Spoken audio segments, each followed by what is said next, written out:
Hi everybody, this is Gijs again with another review and I hope you are doing well. This time it is a tent, the brand new Hilleberg Allak 3. Yes, the big brother of the already existing Allak 2. So if you are looking for a brand new, lightweight, 3-person, 4-season tent, watch this video.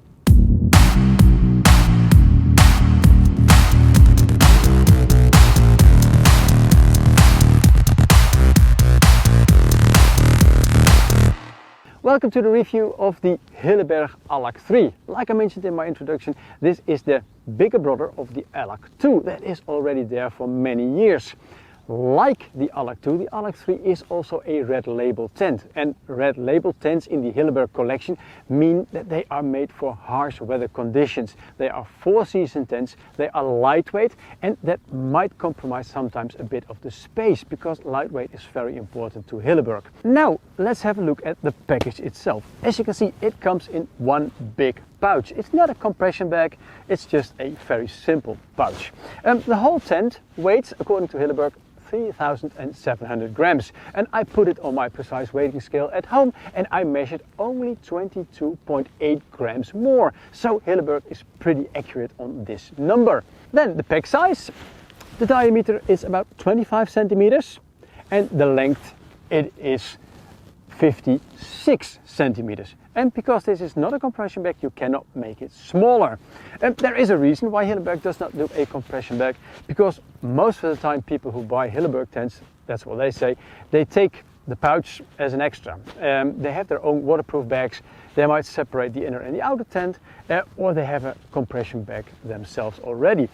There's one other reason that Hilleberg does not make a compression bag, and that's the fact that if you put the poles in here and the pegs and you press it down with the compression bags, you might damage the tent itself by compressing it. So that's the reason why it's just a very simple bag. Now, and let's have a look what's inside the bag.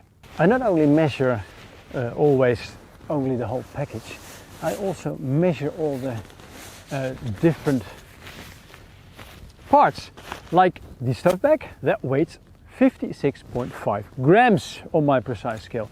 Then we've got the pegs, the pouch including, in this case, 13 pegs.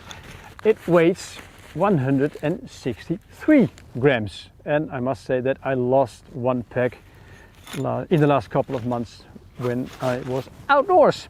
Then of course there is the tent, and in this case it is the inner tent and the outer tent in one package. I measured the inner tent at 1178.8 grams and the fly I measured that one at 1554.4 grams. Now then the poles should be in the middle because I like to use the poles as the thing to roll the tent, because that makes it easier. And the poles, there are three poles. They weight together with a small pole repair kit and an extra pole if one breaks. This one weighs 731.8 grams. What is not included in the package is a small repair kit, which I think is a bit of a pity, but I will mention this later also. Now let's start pitching the tent. What you should be careful about is that if you unfold the tent, is that the Hilleberg is equipped with hooks, and sometimes the hooks they tangle up into each other, and then when you pull it, that's not good.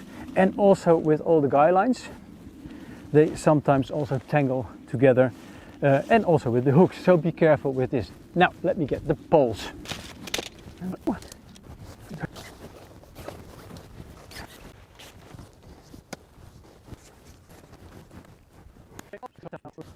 And that is the last one.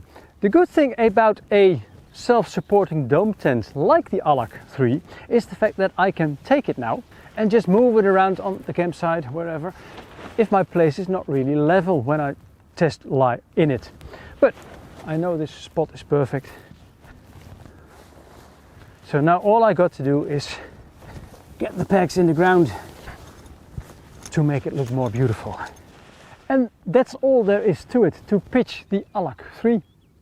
Now let's have a look into all the small details. Let's start with the fly fabric. It is a Carlon 1200 ripstop nylon with a thickness of 30 deniers. Carlon is a own development from Hilleberg itself. Nobody else uses this fly fabric. Then the ripstop, that means that if you get a puncture in the fabric itself, that it won't go bigger by just putting pressure on it. So that means it's very durable. The 30 denier is the thickness of the thread that is used to make the fabric. And 30 deniers is a very nice mix between strength and weight. Then on the outside the fabric is coated with a silicone coating, and that's done twice. On the inside it has a single silicone coating. This silicone makes the fabric waterproof. On the outside there is also a UV coating, so that the sun UV radiation won't have too much effect on the fabric itself, because plastics really deteriorate because of UV radiation. Then, as I mentioned, the fabric itself is waterproof because of the silicone, but the seams of course are not. With a silicone fabric that is siliconized on the inside, it is not possible to put a taping over the seams. With tents that have fabric that are polyurethane coating, it is possible. It's just like a tape that you use at home that's been put over the seam on the inside, and that makes it waterproof. With silicone this is just not possible, except for one brand, and that's Vaude. They do a taping on silicone, but nobody else has this possibility. To make the seams waterproof, they use a swell yarn, and swell yarn is when you basically have the needle and puncture the fabric, the thread goes in and there is this little hole. When the fabric, or when the yarn gets wet, it expands a bit and fills basically the gap between the yarn, the hole and the fabric. So that is how the tent gets waterproof total. After a couple of months heavy use, or after years of moderate use, because of tension and wear and tear, you get maybe a hole that will start leaking, and then you apply a little bit of seam sealer on the inside of the hole, of the inside of the tent. And that's why I made the remark on the repair kit that it is a bit pity that there is not a little repair kit with a little bit of seam seal, because sometimes this happens also on new tents, because there's just one hole that is a bit too big. One of the things that I especially like about the Carlon fabric is that it's almost not affected by temperature changes. A lot of nylon fabrics, lightweight nylon fabrics, have the tendency that when the sun is there, it is really nice and tensioned, basically like this now. But then when the evening comes and the temperatures drop and it gets a bit more humid, the fabric really slackens most of the time. Well, the Carlon 1200 is almost not affected by temperature changes. With tents who have this kind of fabric that really slackens and you have to retension, most of the time the manufacturers put, well, basically retensioning straps onto the pole sleeves. Then you have to retension in the evening, but also again in the morning when the sun is there. Because of the Carlon 1200, the Hilleberg does not need any retensioning system. The pole sleeves themselves, they are 50 centimeters long and they are reinforced at the point where they touch the ground. They are color coded. This one is white, and on the other side there is also a white one, and there are two red ones and two blue ones, so that even when it's pitch black you will still find the corresponding pole sleeve on the other side. Now, what I do like about the Hilleberg is that they didn't make a continuous pole sleeve, because continuous pole sleeve, when the tent is a bit wet or when the poles are a bit wet, for example when you pack your stuff again when it's been raining, it is quite hard sometimes to put the pole into the pole sleeve to get it continuously, and that means that you put a lot of tension on the fabric and a lot of pressure on the poles itself, and that is not always good. This way it's just 50 centimeters here and 50 centimeters on the other way, and it's done by these quite nice hooks. And now let's continue about these hooks and about the guylines, but I will have to change the camera position to there. Onto the hooks, and this is really a clever design, because this one, let me open them, it grabs the pole from this direction. The other one grabs the pole from this direction. So when there is a lot of wind, this will never go anywhere, and this is really a nice construction. As you can see, on this side I have got 2 guylines, and every pole has 4. So in total there are 12 guylines, and they share a peg, and the peg is a bit hard to see, but it is here. This is the wire, and And that the fact that they have to share a pack is because there are 14 packs in the package, and with 12 guylines, well, if you have to pitch the tent itself as well, then you just have 2 little pegs. But this works quite well. The guylines itself, they are a very thick rope material. They are reflective. The fact that it is thick, means it's also very usable with cold hands. And here you can see it is attached basically to the pole sleeve, which is a good sturdy construction. But this one, it's a special construction. And I'll have to get it loose from here, and I'll show you. This piece is basically longer, and it's been sewn into the seam here. Now, if you use the guyline like this, you will put a lot of pressure on the seam itself, and pressure on seams might result into leakage. So just wrap it around the pole once, and you take a lot of pressure off the seam and transport the pressure basically to the pole. And this is a very strong construction. And in real life, we've been using the Allak 3 on South France in the Mistral, which is a fierce blowing wind, and it is really a wind sturdy construction. Well, with the 12 guylines and the 3 poles crossing each other, it is of course a real 4-season tent. And one thing that you can also see that it is a 4-season tent is the fact that the main fabric of the fly really goes down. The wall goes down to the floor or to the ground itself, which means there is no wind passing underneath this, so you have a really sheltered inside. This also means that water really goes into the ground and will not be blown by fierce winds in the inside. What is nice as well is that there is a loop on this side, so if you want to put it really well down when the wind is really fierce blowing, that's possible too. But with the walls that are going totally to the ground, there is always sort of an issue about ventilation and condensation. Now, and then I'll have to show you the ventilation openings in the tent, but also this nice head. The head, like I like to call it, is there to prevent rain getting into the ventilation openings. And it is sort of semi-fixed on this side, and it's got hooks on the other side. So it is quite easy detachable. Now, this black piece, the oval, that is the ventilation opening. The funny thing is that this is sort of a closed mesh, because there is still a lot of air flowing through it when it's closed. Now, open it, it's a 2-way zipper.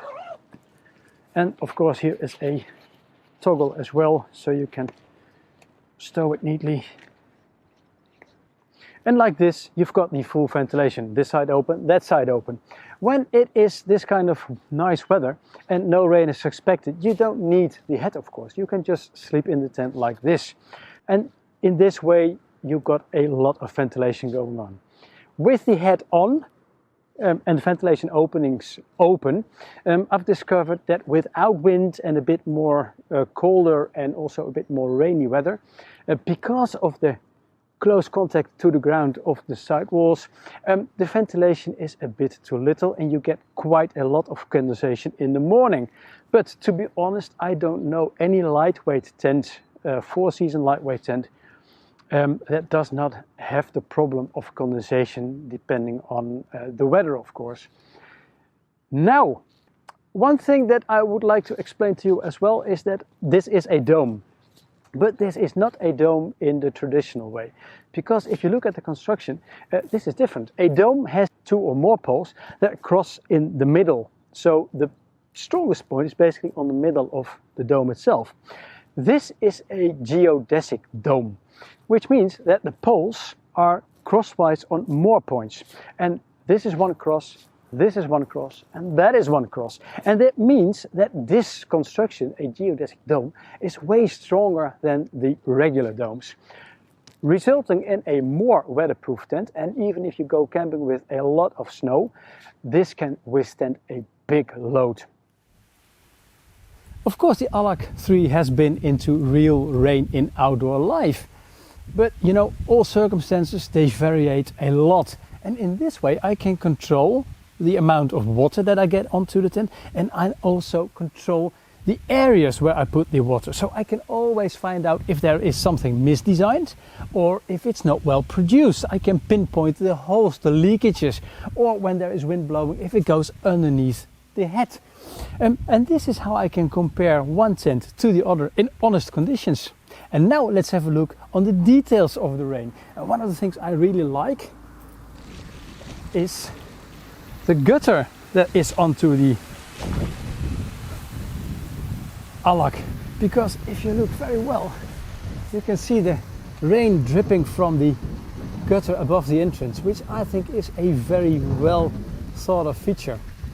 Well, you can see that the rain is coming from the right side now, and that there is getting some, well, the gutter is doing its job. Look, the rain is really going nicely to the side. But on the inside, let's pan the other way, we see some drops on the ground.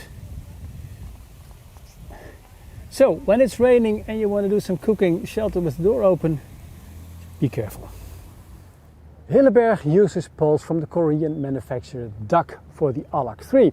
They are Featherlight NSL greens and they are 9mm thick. Duck is at the moment probably the current leader in high-tech pole manufacturing. And the green, that deserves some explanation. The gold that you see, or yellow, this is the anodizing layer on top of the aluminium to prevent it from corroding. But anodizing, the process, it is a very harmful thing to nature and it uses a lot of water. Duck found out a way how to anodize their poles without almost using any water at all. So this is also a green pole. Also the pegs, they are made by Duck and they are V-shaped. And they are very easy to use and multifunctional in a lot of different sort of grounds. What I do like is the fact that they put a little rope on there. It is nice if you want to put the pegs onto a carabiner, but it is mostly convenient with cold weather that you can just use the string to pull the peg out of the ground. One small detail that is quite important is this little strap. When you pitch the tent, this strap is there and it prevents, when you pitch the tent, that there is going to be a lot of tension on the zippers when pitching. But when the pegs are in place, you basically take the tension off the strap and then you had better do this and disconnect it. Because this strap, if it's there, well, it happened to me a few times, it is like a tripwire. The Allak 3 is a fully symmetrical tent and it has two large doors on both sides. Now let's get into the tent itself. There are two nice features on the entrance. That is that there is a lock on the zipper, so when the wind is blowing really fierce it doesn't blow open, and even if you do this from the inside it's like a sort of night lock. And there is a really good cover on the zipper to prevent rain from getting in. And it goes up to here because here you've got the head, of course. Now let's open it, fold it away.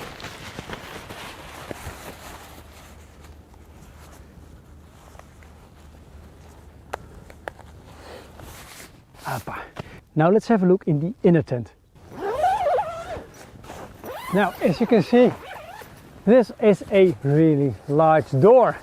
And of course it is a two-way zipper. So you can open it from the other side as a window basically. Now, turn my phone to see what I'm doing. I put some sleeping gear in here and some mattresses. Just to point something out. The inner tent, it's not rectangular. It looks like it, but it's not. On the head side, it is 170 centimeters wide according to Hilleberg, and on the feet side it is 160 centimeters wide. The length, it should be 230. Well, I've been measuring with my tape measure, of course, the sizes that Hilleberg claims, and I came to some different numbers. The head space is 168. At the feet I came to 157, and in the length I came to 2 meters and 25 centimeters. So this inner tent is a bit smaller than they actually promise. I've been talking on this to Hilleberg and they called me 2 days ago and they controlled my tent to the production tents. And what seems to be the case is that I have a 0 model, which is basically a pre-production sample. Normally I don't test them, I didn't know this. But well, some measurements can differ. And they checked their production and they came to the conclusion that on the production the length of the tents is 2 meters and 30 centimeters. So that's a bit longer than this one. They didn't say anything about the width, so that could be a little bit different, but 2 centimeters, it's not that big of a problem. But because of the width and the fact that this is a 3-person tent, you should be aware of the size actually. Because, and that's why I put the mattresses in here. Let me get the sleeping bag out of the way. I've got 2 mattresses that are rectangular, coincidentally 2 expats. They are a bit wider than, it's I think 52 centimeters, both of them. Then I've got a small, non-rectangular but a V-shaped thermarest, and this one is 51 centimeters wide. And all of these mattresses are regular size because I'm a small guy. Now, if you are a big person, then you probably have bigger mattresses. And if you want to sleep with 3 in the Allak 3, then you should really check if your mattress size that you're using or planning to buy really fits into the Allak. In that respect, also that if you look at the small mattresses that I'm having, there is still some space at the feet or head end to put some luggage, but there is not too much space. And if you put bigger mattresses in it, there's going to be even less space. Now, if you're going to camp as a couple or just 2 friends, then 2 mats that have a width of 60-62 centimeters will fit easily together with all your luggage. And therefore I think the Allak 3 is more of a, well, 2-person tent than a real 3-person tent for 3 adults. Of course, if you do really expedition type of camping, then the size is fine, because then you will sleep on small mattresses anyway. Now, that's enough about the sleeping space. Now, something about the head clearance, because this distance, not to the mattress but to the floor itself, Hilleberg claims it should be 110 centimeters and I measured 113, so it's even a bit higher than they say, and that is good because that gives this nice spacey feeling. In the interior there are 6 pockets. They are, let me get the sleeping bag a bit more out of the way. They are positioned on this side. Here's one, there's one, there's one. And actually this is a door. I can open this. And of course use the toggle to fold it away. And then, well, that's basically everything there is to it. Except for in the ceiling you've got 1, 2, 3, 4, 5 attachment loops, basically for maybe a gear loft or just to put a headlamp on a small carabiner, so you have some lighting from above at night, which is pretty nice. The fabric of the inner tent, it is also, just like the outside, a 30 denier ripstop nylon, and this one is coated with a durable water repellent coating, so that water drops, condensation drops that fall from the fly onto the inner tent, they will drip off to the side easily without getting the tent wet on the inside. So that is good. Now let's continue with basically the doors, but then we go outside again. I was a bit too anxious to get outside because I didn't show you the door on the inside. As you can see, there is a big zipper, also a 2-way zipper that opens a nice mesh door, and of course you can get it away underneath here, which is nice. But like this, you've got a lot of ventilation in the tent. Like I said, it is a 2-way zipper. So what I also can do, let me get that one loose first, is just take it halfway.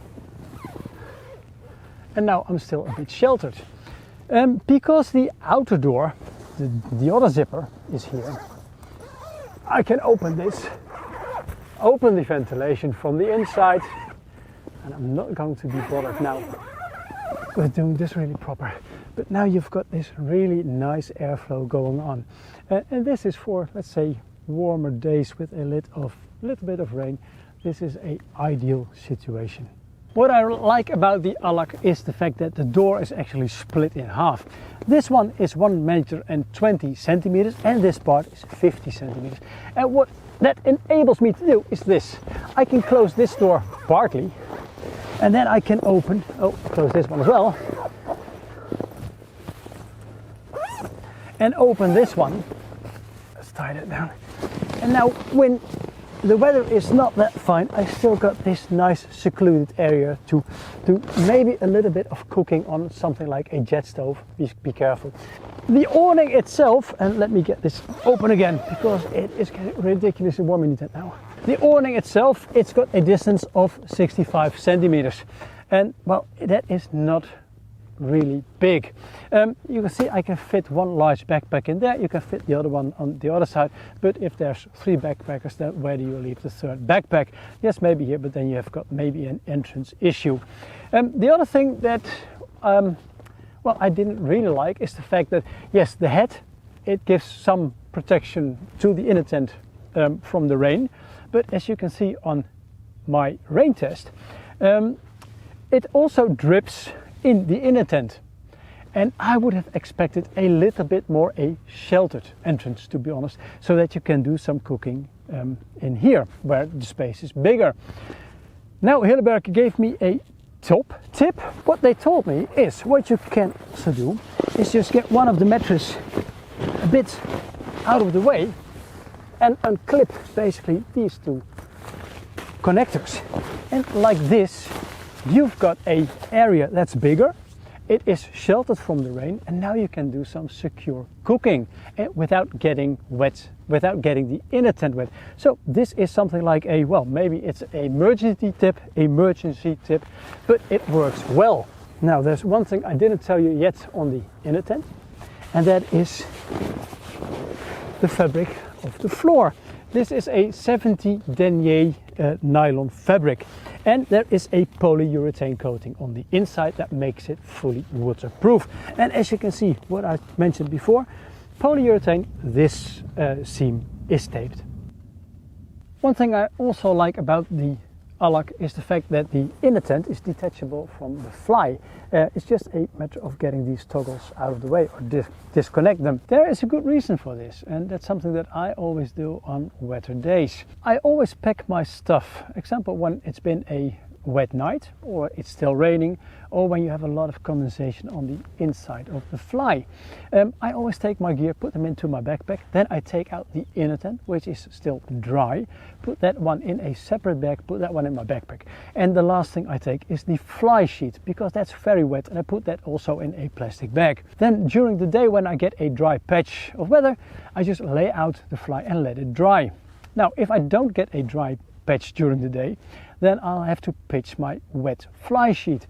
But that's still way less worse than pitching the whole tent that is wet together, because if you pitch a wet tent with the inner and the fly, then you will get a lot of, well, warmth being drawn out of the tent at night, because, well, basically all the wet stuff wants to evaporate, and evaporating is energy, and it takes the warmth out of the tent. So basically you're the only heat source, it takes it out of you, and that means that in a wet tent you will end up colder. So wet weather, wet tent, pack in the inner tent first. What's also funny is that because you can take the inner tent out, you can also use the inner tent basically as a sort of mosquito tent.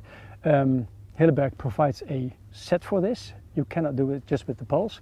And what you also can do is just use the fly sheet as a lightweight shelter. Just with the poles and the fly sheet, you have a really nice, spacious shelter for 6 persons. I already mentioned the reflective guylines, but there is more reflective material on the Allak 3. On the side of the pole sleeves and also on the head.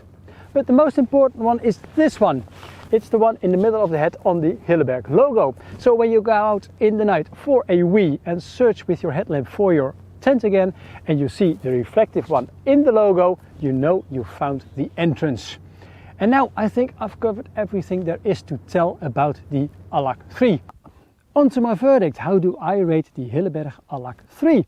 Well, I think it is a very well designed tent that is full of nice little design features, like the attachment point of the guylines and the rain gutter above the entrance. I like the fact that it is easy to pitch and that it is self-supporting.